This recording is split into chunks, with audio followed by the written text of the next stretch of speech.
These are solid results, and using scale diagram for torque, graphical addition of vectors, man, that's a really good solution, accessible to all. Today we spend some time solving problems with beams and torques without trig. Let's learn physics. What's the number one complaint about physics? It's all math. So much trigonometry. You gotta do all these triangles and things. Yeah, that's how we traditionally teach it. And so here, this particular problem right here where you have a beam and a rope, a tension up in that direction, and its own center of mass and the additional weight on the end of it. Can we solve a problem like this using absolutely minimal math, decreasing the algebra to the tiny little teeny bit, the minimum possible, and just solving it without trigonometry? Can that be done? I had to use all kinds of trig and algebra, and it was difficult. And so physics is considered to be inaccessible by those people who do not math. So let's see, first of all, number one, the traditional way of solving for this tension, given other things, and for the forces in this end, and also a completely different method, completely not dependent upon algebra and trigonometry, dependent upon the same exact principles, but without the math.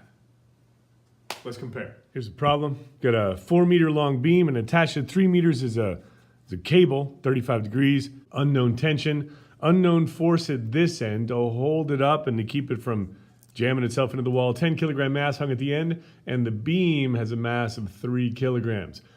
Standard solution, first thing you do is a free body diagram, which is necessary for all these things. And then the first condition for equilibrium, net force in the x direction, net force in the y direction. Second condition for equilibrium, net torque about point P, which is going to have to be like this one here. You want to find tension first. Net torque about any point is equal to 0. So first, the free body diagram. There's your basic free body diagram. Beam is 4 meters long. The weight of 100 newtons is at the end. A weight of 30 newtons. The weight of the beam is at the middle at 2 meters. The connection for the tension is at 3 meters. You're going to break that thing down into its x and y components, and then the fx and the fy can be combined to make a single force F at the end if you're looking for that. But we're guessing at the direction on this. Now we know that the tension's pulling it into the wall, as you can see, so probably there's going to be a force pushing out to keep it from digging into the wall. And this is probably gonna fall down naturally, so the beam is probably gonna go down this way. We don't know, so we guess at the direction of the Fy. And if the Fy turns out to be negative, then it actually is pushing down rather than pulling up on it. Components of the two vectors, t cosine 55, t sine 55. I'm using a 55-degree angle just to put it up here, rather than putting it down below and messing up this part of the diagram. Using this as the pivot point, as the point P for the net torque is equal to 0, about that particular point, it's the easiest one. You can eliminate two of these things and eliminate the t sine 55 degrees. They all pass through the axis of rotation.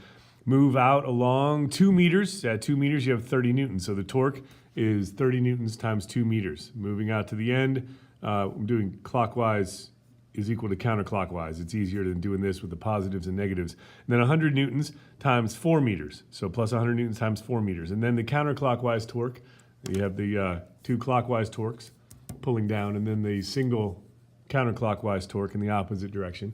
That t cosine 55 degrees is equal to 3 meters. Now I can solve this thing relatively easily for t. 60 newton meters plus 400 newton meters gives you 460. 3 times the cosine 55 degrees is equal to 1.72 t divided by 1.72. 267 newtons of tension in that direction at 35 degrees above the horizontal. So I know that if this is 100 newtons and that's 30 newtons, this tension's got to be pretty big. So this cable has to be really strong because it has to support the 267 newtons plus whatever wind and additional weight. Now on to, I've applied the second condition first because I can pretty quickly solve for one of the unknowns and then go back and solve for the fx and the fy. Because if I start with the first condition, I will end up having 2 unknowns in the y and 2 unknowns in the x, and I don't want to deal with that. Net force in the x direction. You only have 2 of them. Fx pushing out into the beam, and the t sine 55 degrees, set them equal to each other because rather than summing them and using positives and negatives, just put left equals right. It's easier. And then here, net force in the y direction, up equals down. So 130, those are the two that are the downs. And then the ups, Fy, which is over here, plus T cosine 55 degrees. And since we already have the 267 newtons, the tension, we can just substitute that in here. 267 sine 55 gives you 219 newtons, and the assumed direction is correct. Now, in this side, 267 cosine 55 gives you 153, which is bigger than the 130. So you subtract the 153, you get a negative number. That negative number exclusively means that the assumed direction in this sketch is incorrect. So it turns out that the y direction force is 23 newtons down. And if you want to find the actual force at the end over here, the total force, draw this triangle. Square root of the quantity x squared plus y squared, get the 220, and then inverse tangent of opposite over adjacent gives you 6 degrees, and 220 newtons 6 degrees below the horizontal. So that's the entire solution of this whole thing. It's a whole bunch of trigonometry, and well, it's inaccessible to most. And if you use a really good free body diagram, it's pretty good. But still, you're using 3 different equations and a bunch of substitutions and a 4th equation for torque and an understanding of torque being the lever arm and force are perpendicular to each other. Well, here's the alternate solution. Same exact situation. We're going to do this graphically using a ruler and a protractor and skip as much algebra as possible, knowing that torque is equal to the lever arm times the force, and those two must be perpendicular to each other, and that sketch is going to be the most important thing. So we draw a scale diagram of the situation. Now this thing is 4 meters long. I'm going to make it 20 centimeters long and use a blue thing and draw this thing exactly 20 centimeters long. That's the 4 meter mark. This is the 2 meter mark right there. Here, and this is significant, I'm going to put this right on the line, this is the 3 meter mark right at the 15 centimeters. Second condition for equilibrium, net torque about point P is equal to 0. This is going to be the point, it's the natural pivot point. It's the force I don't know because I'm still looking for that force. I'm going to use this one.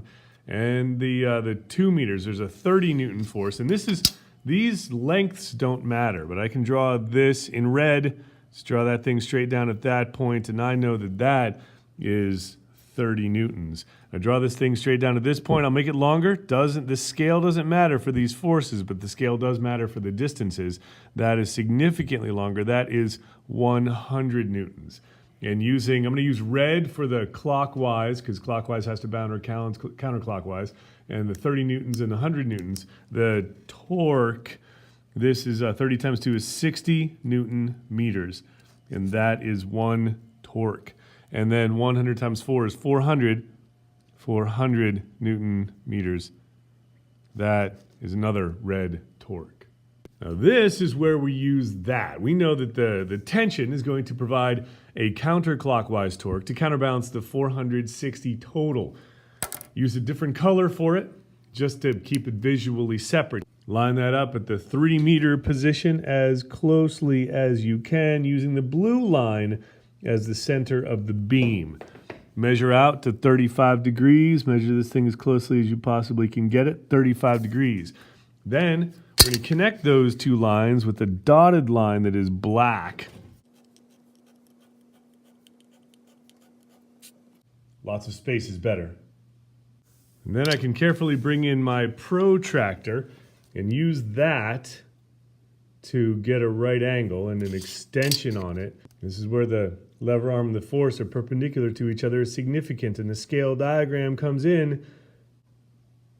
It's right about there. So this becomes the lever arm. That distance right there in my scale diagram is the new lever arm, and that's going to be paired with the force in that direction. Then you take that ruler and you measure. I got 8.7 centimeters, and I know that according to my original scale, 4 meters was 20 centimeters. 20 divided by 5, 8.7 divided by 5, 8.7 divided by 5 equals 1.74. This lever arm is 1.74 meters. And I know that that lever arm and the force that's attached to it, let me draw that force, has to give me a torque, and this is the only counterclockwise torque that balances the 400 and the 60. So that would be a 460 Newton meters. And if that's 460 Newton meters, the 1.74 meters times what gives me 460? That's where this equation comes in. You're like, okay, so torque, what time? So I'm going to divide, right? So then 460 divided by 1.74 equals 264 newtons. 264 newtons of tension, 460 Newton meters of torque. The calculated value is 267. 267 versus 264. Avoiding all this trigonometry and algebra? Sheesh, that's really good. 264 newtons. That is a good, solid answer for the tension. Well, how do I find the force? Is the force easy to find now? Actually, yeah, here it is. So I know that the net force is 0 for this whole situation. I've drawn a relatively garbage free body diagram here. You have the weight of the beam, which is 30 newtons, and the weight hanging at the end, which is 100 newtons. I'm looking for this force, and I know that the tension at that angle of 35 degrees is 264 newtons. So I still need a free body diagram, but I know that the sum of the 100 and the 30 and the 264 and the F is equal to 0. Well, why don't I just start with the 100 and the 30, put that over here, 130 down, plus the 264 in this direction, plus the F, just finish that closed triangle, to give you 0 net force for this situation. 130 newtons together, 130 newtons. Well, that's 13 centimeters, and this should be 26.4 centimeters, 35 degrees. Grab the protractor.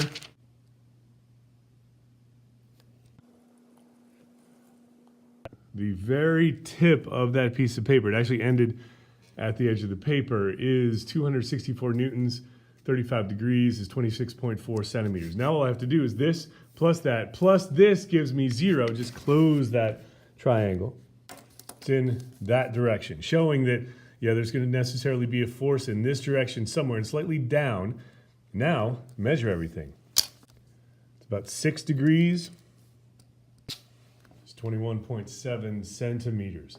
So it turns out that this force that I expect, the force at this end, is going to be 217 newtons, 6 degrees below the horizontal.